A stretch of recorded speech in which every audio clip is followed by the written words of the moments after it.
സണ്ണിയുടെ മുറിയിലിരിക്കുകയാണ് ഐഷുവും സണ്ണിയും. അവൻ്റെ മടിയിലിരുന്ന് അവൻ്റെ കഴുത്തിലൂടെ കൈയിട്ട് അവൻ്റെ കഴുത്തിലേക്ക് മുഖം പൊഴ്ത്തിയിരിക്കുകയാണ് അവൾ. അവൻ അവളെ ഇരു കൈകൾ കൊണ്ടും ചേർത്ത് പിടിച്ച് അവൻ്റെ ശരീരത്തോട് ചേർത്തിട്ടുണ്ട്. ഇച്ചായ, അവൾ കൊഞ്ചിക്കൊണ്ട് അവനെ വിളിച്ചു. അവൻ അവളുടെ കഴുത്തിലൊന്ന് ചുംബിച്ചുകൊണ്ട് മൂളി. അടിച്ച ബ്രാൻഡ് ഏതാ? അവൾ സംശയത്തോടെ ചോദിച്ചു. ഗ്രേഗൂസ്, അവൻ ചിരിയോടെ പറഞ്ഞു. അതെന്താ? അവൾ സംശയത്തോടെ വീണ്ടും ചോദിച്ചു. വോഡ്കയാ, അവനും ചിരിയോടെ മറുപടി പറഞ്ഞു. ബാലൻസ് ഇരിപ്പുണ്ടോ? അവൾ അവൻ്റെ കഴുത്തിൽ നിന്ന് മുഖമുയർത്തി അവനോട് ചോദിച്ചതും അവൻ സംശയത്തോടെ അവളെ നോക്കി. എന്തിനാ?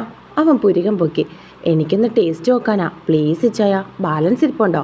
അവൾ കുഞ്ഞു കുട്ടികളെ പോലെ കെഞ്ചി.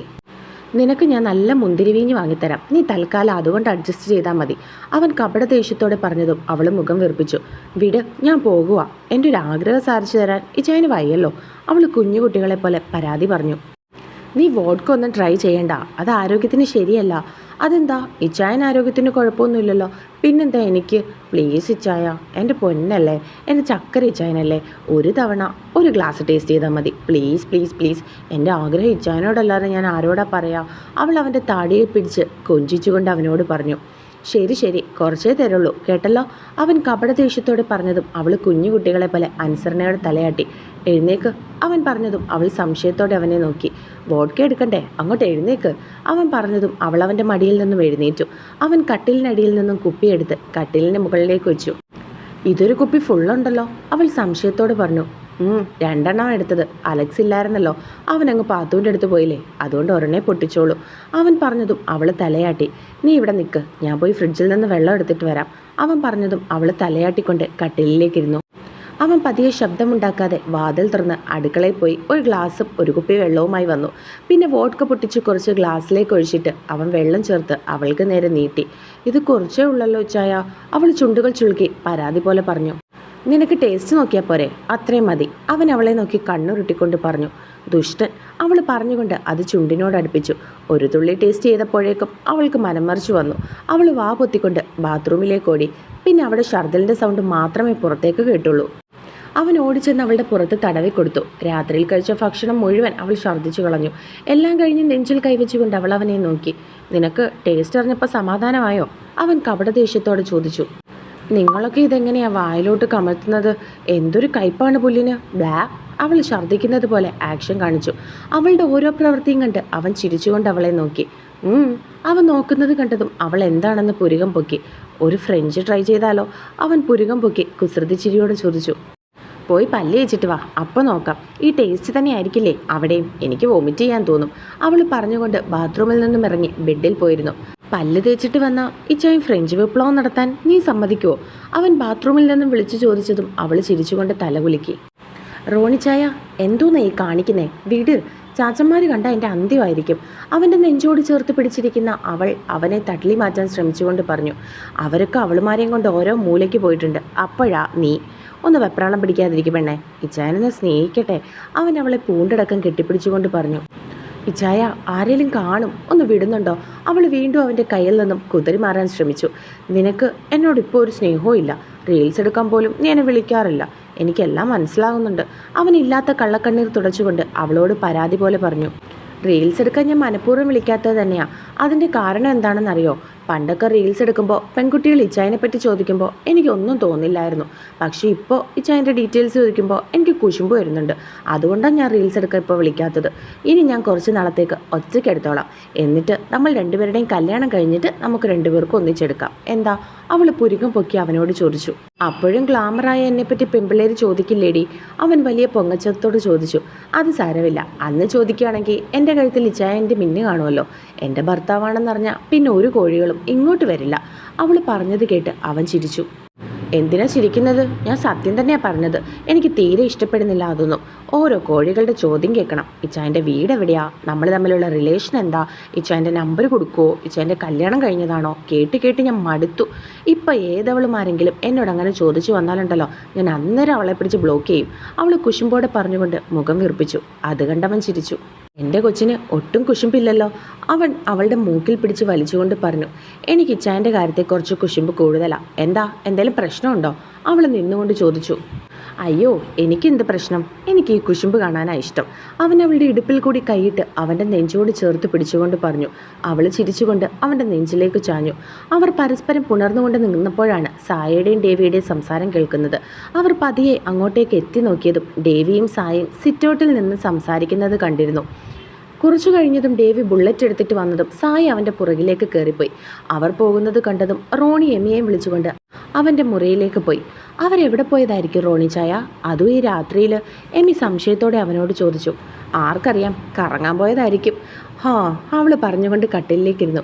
എമിക്കുട്ട, അവൻ പ്രണയത്തോടെ അവളെ വിളിച്ചതും അവൾ എന്താണെന്നുള്ള രീതിയിൽ അവനെ നോക്കി. ഞാനൊന്ന് കിസ് ചെയ്തോട്ടെ? അവൻ അരുമയായി അവളോട് ചോദിച്ചു. എന്താ? അവൾ സംശയത്തോട് ചോദിച്ചു.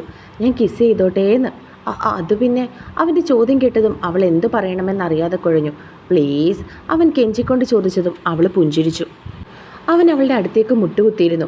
അവളുടെ കുഞ്ഞു മുഖം അവൻ കൈകളിലേക്കെടുത്തു. പിന്നെ അവളുടെ മുഖത്തേക്ക് നോക്കി. നെറ്റിയിലൊരു കുഞ്ഞു പൊട്ട് കിടപ്പുണ്ട്. കണ്ണിൽ ചെറുതായി കൺമഷി എഴുതിയിട്ടുണ്ട്. കവളിൽ 2 സൈഡിലും മുഖക്കുരു ചുവന്നിരിപ്പുണ്ട്. അത് കാണാൻ ഒരു പ്രത്യേക ഭംഗിയുണ്ടായിരുന്നു.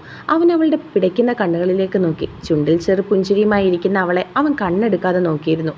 ഇച്ചായ, അവൻ പ്രണയത്തോടെയുള്ള നോട്ടം കണ്ടതും അവൾ വിളിച്ചു. അവൻ അവളുടെ അടുത്തേക്ക് മുഖം അടുപ്പിച്ചു. അവൾ കണ്ണുകളെ ഇറുക്കിയടച്ചു. അവൻ അവൻ്റെ ചുണ്ടുകൾ കൊണ്ട് അവളുടെ ചുണ്ടിലൊന്നുരസി. അവൻ്റെ ചുണ്ടുകൾ അവളുടെ ചുണ്ടിനെ സ്പർശിച്ചതും അവൾ ഒരു വിറയലോടെ അവൻ്റെ ഷർട്ടിൽ മുറുക്കി പിടിച്ചു. അവൻ പതിയെ അവളുടെ ചുണ്ടുകളിലൊന്ന് ചുംബിച്ചു. പിന്നെ പതിയെ അത് നുണഞ്ഞു തുടങ്ങി. അവളൊന്ന് ഏങ്ങിക്കൊണ്ട് അവൻ്റെ തലമുടിയിൽ അമർത്തി പിടിച്ചു. ഇരു കവിളിൽ നിന്നും അവൻ്റെ കൈകൾ മാറ്റിക്കൊണ്ട് അവ അവളുടെ ഇടുപ്പിൽ സ്ഥാനം പിടിച്ചു. ഇരു ചുണ്ടുകളെ നുണയുമ്പോൾ അവൻ്റെ കരങ്ങൾ അവളുടെ ഇടുപ്പിൽ മുറുകി. വല്ലാത്തൊരു ഉന്മാദാവസ്ഥയിൽ ചെന്നെത്തിയിരുന്നു അവൾ. അവൻ അവളുടെ ചുണ്ടിനെ മതിവരുവോളം ചുംബിച്ചുണർത്തി. കുറച്ചു നിമിഷങ്ങൾക്കകം അവളിൽ നിന്നും മോളിൽ കേൾക്കാൻ തുടങ്ങി. അത് കേട്ടതും അവൻ ഒന്നുകൂടി അവളെ ചേർത്ത് പിടിച്ചു. അവളുടെ കുഞ്ഞു ചുണ്ടുകളെ വേദനിപ്പിക്കാൻ അവന് മനസ്സ് വന്നില്ല. ഒടുവിൽ അവൾക്ക് ശ്വാസം മുട്ടുന്നത് പോലെ തോന്നിയതും അവൻ അവളെ മോചിപ്പിച്ചു. അവൾ ശ്വാസം എടുക്കാൻ കഷ്ടപ്പെടുന്നത് കണ്ടതും അവൻ അവളുടെ ഇരു കവിളിലും ചുംബിച്ചു. താങ്ക് യു, അവൻ അവളുടെ നെറ്റിയിൽ അമർത്തി മുത്തിക്കൊണ്ട് പറഞ്ഞു. അത് കേട്ട് അവൾ ചിരിച്ചു. ഡേവി സായയും കൊണ്ട് ഒരു കുരിശടിയുടെ മുൻപിലേക്ക് ഇറങ്ങി. ഇച്ചായ, ആരേലും കാണുമോ? അവൾ നഖം കടിച്ചുകൊണ്ട് പേടിയോട് ചോദിച്ചു. നിന്റെ ഇച്ചായം കൂടെയുള്ളപ്പോൾ നീ എന്തിനാ പെണ്ണെ പേടിക്കുന്നത്? അവൻ ചിരിച്ചുകൊണ്ട് പറഞ്ഞതും അവളും പുഞ്ചിരിച്ചു.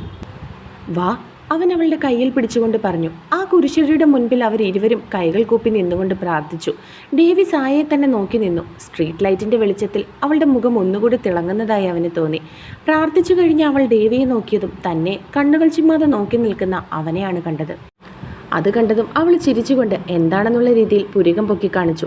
അവൻ ഒന്നുമില്ല എന്ന് ചുമലനക്കിയതിനു ശേഷം പോക്കറ്റിൽ നിന്നും മിന്നുമാല കൈകളിലേക്കെടുത്തു. ഇന്നു മുതൽ നീ ഈ ഡേവിയുടെ ഭാര്യയാണ്. നമുക്ക് 2 പേർക്കും അറിയാം നമ്മുടെ കാര്യം വീട്ടിൽ സമ്മതിച്ചു വെച്ചിരിക്കുകയാണെന്ന്. അവർ നമ്മുടെ വിവാഹം നടത്തി തരികയും ചെയ്യും. പക്ഷെ ഇതിനൊരു പ്രത്യേക സുഖമുണ്ട്. നമ്മൾ 2 മാത്രമുള്ളൊരു വിവാഹം. ശരിക്കും ഇത് തന്നെയല്ലേ സ്വർഗത്തിൽ വെച്ചുള്ള വിവാഹം? അവൻ ചിരിച്ചുകൊണ്ട് പറഞ്ഞതും അവളും പുഞ്ചിരിച്ചു. കർത്താവേ, ഇവളെ ഞാൻ എൻ്റെ പെണ്ണാക്കാൻ പോവാ. ഇന്നു മുതൽ ഇവളെൻ്റെ ഭാര്യയാണ്. ഞങ്ങളെയും ഞങ്ങൾക്കുണ്ടാകാൻ പോകുന്ന 3 മക്കളെയും നീ തന്നെ കാത്തോളണേ. അവൻ കുരിശടിയുടെ മുൻപിൽ വെച്ചിരുന്ന കർത്താവിൻ്റെ രൂപത്തിലേക്ക് നോക്കിക്കൊണ്ട് പ്രാർത്ഥിച്ചതും സായ അതിശയത്തോടെ അവനെ നോക്കി.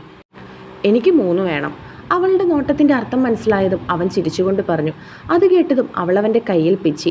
അവൻ ചിരിച്ചുകൊണ്ട് അവളുടെ നെറ്റിയിലൊന്ന് ചുംബിച്ചു. പിന്നെ ആ മിന്നെടുത്ത് അവളുടെ കഴുത്തിലേക്ക് കെട്ടി. അവൾ നിറഞ്ഞ ചിരിയോടെ അവനെ നോക്കി. അവൻ അവളുടെ ഇരു കവളിലും ഒന്ന് ചുംബിച്ചു. പെട്ടെന്ന് ഏതോ വണ്ടിയുടെ സൗണ്ട് കേട്ടതും സായ അങ്ങോട്ടേക്ക് നോക്കി. ഇച്ചായ, പോലീസ്! അവൾ ഞെട്ടലോടെ അവൻ്റെ കയ്യിൽ മുറുക്കി പിടിച്ചുകൊണ്ട് പറഞ്ഞു. നീ പേടിക്കാതിരിക്കുക, ഞാനല്ലേ നീ കൂടെയുള്ളത്. അവൻ അവളുടെ കയ്യിൽ പിടിച്ചുകൊണ്ട് പറഞ്ഞു. അവരെ കണ്ടതും ആ പോലീസ് ജീപ്പ് അവരുടെ മുൻപിലേക്ക് കൊണ്ടു നിർത്തി. എന്താടാ ഈ പാതിരാത്രിയിൽ ഇവിടെ? ജീപ്പിലുണ്ടായിരുന്ന പോലീസുകാരൻ ദേഷ്യത്തോട് ചോദിച്ചു. ഒന്ന് കല്യാണം കഴിക്കാൻ ഇറങ്ങിയതാ സാറേ, അവൻ ചിരിയോടെ പറഞ്ഞു. ഈ രാത്രിയിലാണോടാ കല്യാണം? ഒരു വെറൈറ്റി, ആർക്കാ സാറേ ഇഷ്ടമല്ലാത്തത്? അവൻ വീണ്ടും ചിരിച്ചു. നീ ഏതടി കൊച്ചേ? അയാൾ അവളെ നോക്കി ചോദിച്ചു. അവളെൻ്റെ ഭാര്യയാണ് സാർ. അവൻ അവളുടെ തോളിൽ കൂടി കൈയിട്ടുകൊണ്ട് അവൻ്റെ നെഞ്ചോട് ചേർത്ത് പിടിച്ചു പറഞ്ഞു. ഇപ്പോൾ ഭാര്യയായതോ അതോ? അയാൾ വീണ്ടും സംശയത്തോടെ ചോദിച്ചു. ഇപ്പോൾ ഭാര്യയായതാ, അവൻ മറുപടി പറഞ്ഞു. എവിടുന്ന് ചാടിച്ചുകൊണ്ട് വന്നതാടാ? അപ്പുറത്തെ വീട്ടിലെയാ. എങ്കിൽ ഒരു കാര്യം ചെയ്, അപ്പുറത്തെ വീട്ടിലെ ഭാര്യയും ഇപ്പുറത്തെ വീട്ടിലെ ഭർത്താവും വന്ന് വണ്ടിയിലോട്ട് കയറിക്കേ. നമുക്ക് വീട്ടുകാരുടെ അനുഗ്രഹമൊക്കെ വാങ്ങിച്ചിട്ട് വീട്ടിലേക്ക് പോകാം. അത് സാരമില്ല സാർ, ഞങ്ങൾ വീട്ടിൽ ചെന്നിട്ട് അനുഗ്രഹം വാങ്ങിച്ചോളാം. വന്ന് വണ്ടി കയറടാ.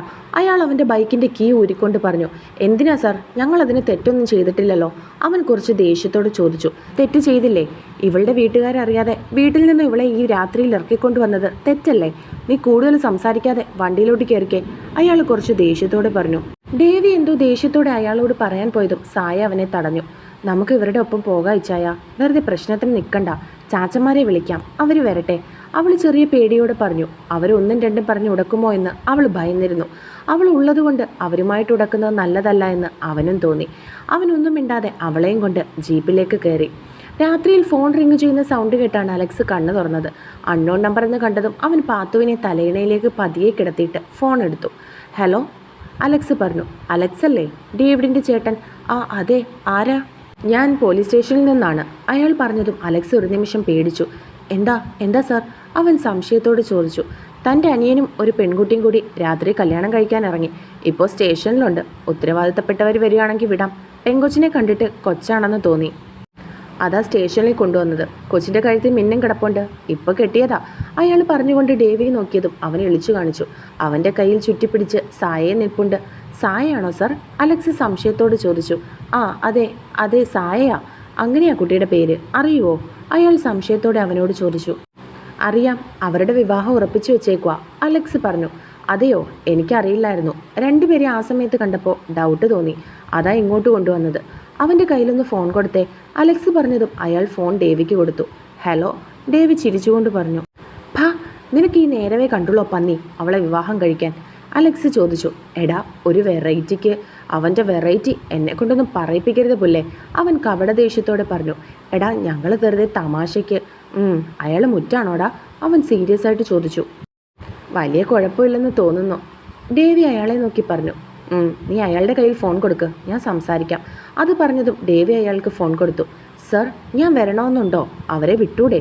അലക്സ് സംശയത്തോടെ അയാളോട് ചോദിച്ചു. ഡേവിഡിനെ വേണമെങ്കിൽ വിടാം, പക്ഷെ ആ പെൺകുട്ടി അതിൻ്റെ വീട്ടുകാരെങ്കിലും വന്നിട്ട് വിടാം സാർ. ഞാൻ ആ കുട്ടിയുടെ ആങ്ങള മിസ്റ്റർ സണ്ണിയെ വിളിക്കാൻ പോവുകയാണ്. അയാൾ നമ്പർ എഴുതിയ ഒരു പേപ്പറിലേക്ക് നോക്കിക്കൊണ്ട് പറഞ്ഞു. സണ്ണിയെ ഞാൻ കൂട്ടിക്കൊണ്ടുവരാം സാർ, അലക്സ് പറഞ്ഞു. ഓക്കെ, എങ്കിൽ പിന്നെ അങ്ങനെ ആകട്ടെ. ഇന്നത്തെ കാലമല്ലേ സാർ, നാളെ ഞങ്ങളുടെ പേരിൽ ഒരു പരാതി വരാൻ പാടില്ല, അതുകൊണ്ടാണ്.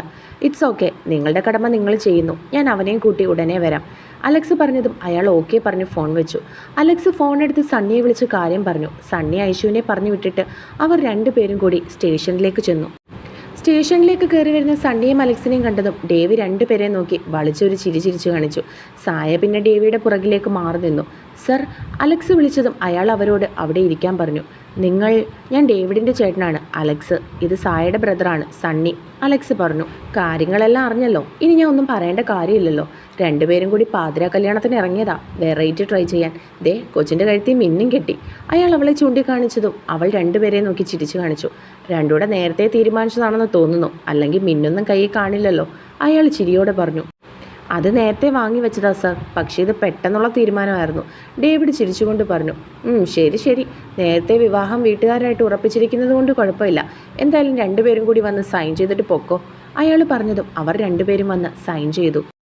അവർ 4 പേരും കൂടി പുറത്തേക്ക് ഇറങ്ങി. സണ്ണി ദേഷ്യത്തോടെ സായയെ നോക്കി, അലക്സ് ഡേവിയെയും. നിങ്ങൾ എന്താ ഇങ്ങനെ നോക്കുന്നേ? ഞങ്ങളതിന് എന്ത് തെറ്റ് ചെയ്തു? ഡേവി അവരുടെ നോട്ടം കണ്ടതും സംശയത്തോട് ചോദിച്ചു. ഒന്നും ചെയ്തില്ലേ, ഞാൻ എൻ്റെ ഐശുവായിട്ട് അവിടെ സ്നേഹിച്ചുകൊണ്ടിരുന്നപ്പോഴാണ് അവരുടെ ഒരു പാതിരാ കല്യാണം, സണ്ണി ദേഷ്യത്തോടെ പറഞ്ഞു. അത് കേട്ടതും അലക്സ് അവനെ നോക്കിയതും അവൻ ഇളിച്ചു കാണിച്ചു. ഞാൻ എൻ്റെ പാത്തുവിനെ കെട്ടിപ്പിടിച്ച് സുഖമായിട്ട് ഉറങ്ങുമായിരുന്നു, അലക്സ് പറഞ്ഞതും സണ്ണിയും അവനെ നോക്കി. അവനും നല്ലോണം ഇളിച്ചു കാണിച്ചു. ഇനി ഉറങ്ങാലോ, ഡേവി നിഷ്കളങ്കമായി പറഞ്ഞതും അലക്സ് അവനെ കൂർപ്പിച്ചു നോക്കി. അല്ല, ഭാര്യയും ഭർത്താവും ഇനി ഒന്നിച്ചേ വരുന്നുള്ളൂ ഓവോ, അലക്സ് അവരെ കളിയാക്കി. അതിന് ഡേവി ചിരിച്ചു കാണിച്ചു. 2 ഇനിയും പോലീസുകാരുടെ കൈ ചെന്നപ്പെടാതെ നേരെ വീട്ടിലേക്ക് എത്തിയേക്കണം കേട്ടല്ലോ. ഇനി ഫസ്റ്റ് നൈറ്റും വഴിയിൽ ആഘോഷിക്കാൻ നിൽക്കരുത് വെറൈറ്റിക്ക്. അത് ഞങ്ങൾ നാളെ രാവിലത്തേക്ക് ഫിക്സ് ചെയ്തു, ഡേവി ചിരിച്ചുകൊണ്ട് പറഞ്ഞതും അവർ സംശയത്തോടെ അവരെ രണ്ടുപേരെയും നോക്കി. അല്ല, ഒരു വെറൈറ്റി? അലക്സ് അവനെ ആട്ടി. എങ്കിൽ 2ൻ്റെ അടിയന്തരം ഞാൻ വൈകിട്ട് നടത്തും. മര്യാദയ്ക്ക് എല്ലാവരും അറിഞ്ഞ് വിവാഹം ചെയ്തിട്ട് മതി ഫസ്റ്റ് നൈറ്റൊക്കെ, അലക്സ് അവരെ നോക്കി പറഞ്ഞു. എങ്കിൽ പിന്നെ നമുക്ക് ഒന്നിച്ച് വിവാഹം കഴിക്കടാ, നീ ഒന്ന് തുടക്കം ഇട്. നമ്മുടെ 3 പേരുടെയും വിവാഹം ഒന്നിച്ച് ഒരു വെറൈറ്റി ആയിക്കോട്ടെ. അപ്പോൾ റോണിയോ? അതിന് എനിക്ക് പ്രായമായില്ലല്ലോ, ഡേവി സംശയത്തോട് ചോദിച്ചു. അതൊരു വർഷം കഴിഞ്ഞിട്ട് നടത്താം. ഇപ്പം നമ്മുടെ നടന്നില്ലെങ്കിലേ അടുത്ത വർഷം നമ്മുടെ പിള്ളേര് വീട്ടിൽ കൂടി ഓടി നടക്കും ഇങ്ങനെ പോയാൽ. ഡേവി ചിരിച്ചുകൊണ്ട് അവരെ നോക്കി പറഞ്ഞു. നമ്മുടെ അല്ല, നിന്റെ. ഞങ്ങൾക്ക് നല്ല കൺട്രോളാണ്. എനിക്കും ഉണ്ട് കൺട്രോളൊക്കെ അല്ലേടി? അവൻ സായയെ നോക്കി ചിരിയോട് ചോദിച്ചതും അവളും ചിരിച്ചുകൊണ്ട് തലയാട്ടി. ഫസ്റ്റ് നൈറ്റിലും വെറൈറ്റി ട്രൈ ചെയ്യുന്നുണ്ടോ മോനെ? അലക്സ് ചിരിയോട് ചോദിച്ചു. നോക്കണം. ഡേവി സായയെ നോക്കി മീശ പിരിച്ചുകൊണ്ട് പറഞ്ഞതും അവൾ ഹീലിട്ട ചെരുപ്പ് കൊണ്ട് അവൻ്റെ കാലിൽ ചവിട്ടിയതും അവൻ നിലവിളിച്ചു. അത് കണ്ട് അവർ ചിരിച്ചു. അലക്സും സണ്ണിയും കാറിൽ തിരികെ പോയപ്പോൾ സായയും ഡേവിയെയും അവർ തിരികെ കുരിശടി കൊണ്ടിറക്കി. അവരവിടെ വെച്ചിരുന്ന ബുള്ളറ്റിൽ വീട്ടിലേക്ക് തിരിച്ചു.